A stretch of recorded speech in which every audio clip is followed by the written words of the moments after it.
Imagine que temos que fazer uma rima com uma palavra qualquer, como cachorro. Então, o cachorro subiu no forro. Bom, pode ser qualquer rima com qualquer palavra, tá? Mas o Norman usa esse exemplo, contando uma história, para mostrar como nós temos uma dependência grande da memória e como existem restrições quando estamos lidando com informações, mesmo rebuscadas da memória.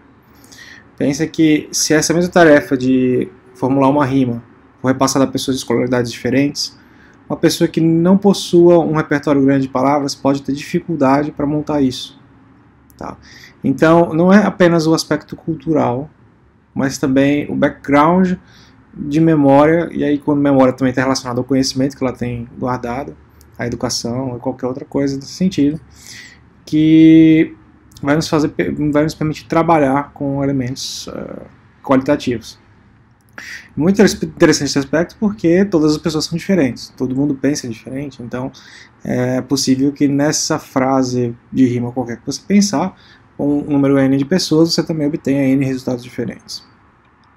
Mas dentro da parte de psicologia, é interessante a gente pensar isso no aspecto produto funcional, porque isso significa também que nós lemos de forma diferente, né? Nós entendemos e interpretamos as coisas de forma diferente, apesar de nós como pessoas vivermos experiências similares. Então podemos lidar com o mesmo produto, mas até a forma como nós lidamos com esse produto, como entendemos eles, como lemos e como reportamos feedbacks, né, e ações diretamente a eles, podem ser por caminhos diferentes, né?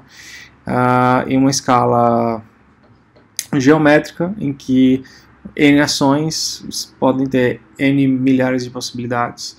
E, bom, já voltando ao assunto, né, no design do dia a dia, do Norman, ele conta a história essa da rima, né, e comenta como restrições nesse sentido podem ser muito importantes para definir aspectos de produto, tá? Então, ele traz um exemplo de um exercício que foi feito com pecinhas de Lego. Então ele junta um pessoal, dá algumas pecinhas de Lego diferentes e pede para montar uma motocicleta policial de Lego, né? E tem N peças ali, os participantes podem montar livremente o que eles entendem ser uma motocicleta, e ele usa esse exemplo para poder passar insights da definição de restrições, né? De que eu tenho restrições físicas, semânticas e culturais. As restrições físicas são todos os elementos físicos que eu tenho quando eu vou lidar com algum elemento. Por exemplo, nas peças de Lego eu tenho os pininhos, né, e eu tenho os buraquinhos. Então uma pecinha encaixa na outra e tem um jeito certo de encaixar. Se eu tiver um pininho maior que o buraquinho, ele não encaixa. Então, em qualquer produto, né, eu posso ter esse tipo de restrição de como fazer alguma coisa. O outro é com relação às restrições semânticas. Semântico tem a ver com significado, tá? Então, restrição semântica são todos aqueles elementos que me dão uma interpretação de como aquilo de repente pode funcionar. Por exemplo, eu tenho uma pecinha transparente, né, um quadradinho transparente, que eles usam para encaixar na frente da moto, porque subentende-se que aquela peça transparente é uma representação do vidro, né? Então entende-se que eles vão usar aquela pecinha como visor frontal da motocicleta, porque existe na frente da motocicleta aquele visor de frente, né?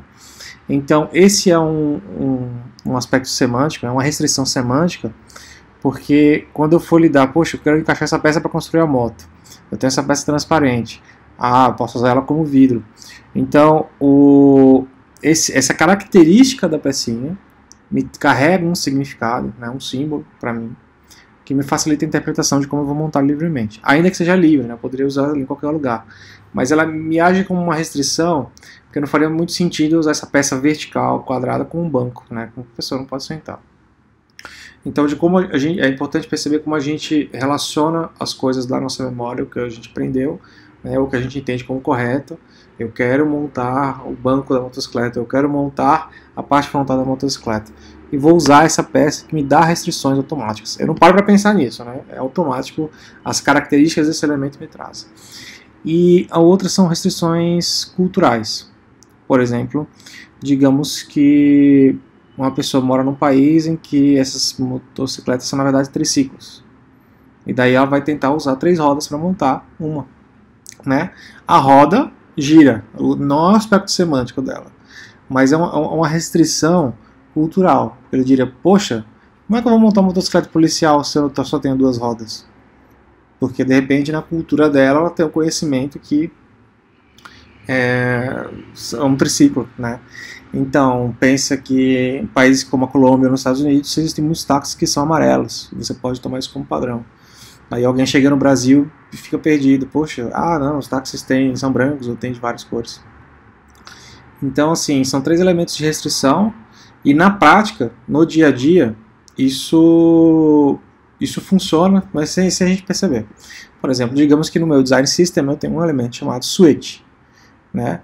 Então, no aspecto da memória, de affordances que a gente já tratou lá atrás, existe uma carga muito importante sobre o background cultural das pessoas, que é, elas vão entender que isso é clicável, que isso é um objeto de interação, e a partir do momento que você tem esse clique de interruptor, que a pessoa consegue interagir com ele, você entende, até pela interação, o movimento que ele faz, e a definição de espaço dele que mexe, pode ser um quadradinho, pode ser circular, que ele tem uma restrição de espaço, uma restrição de uso, que é um clique apenas, ele vai sempre fazer o movimento de ir e voltar. Então tem características físicas e tem características semânticas, né, que é o caso do ligado desligado, on-off, que podem estar atrelados a ele. Então você entender que, poxa, tudo fala comigo, tudo exige uma memória da pessoa, tudo exige também essa percepção embutida que a gente traz e interpreta para a gente mesmo, até construir essa parte de entendimento. E tudo, de alguma forma, possui restrições que podem ser físicas, semânticas e culturais. É muito importante ter isso em mente, porque no final a gente vai voltar na historinha de que tudo é contextual, da forma como eu construo e da forma também como as pessoas entendem e interpretam.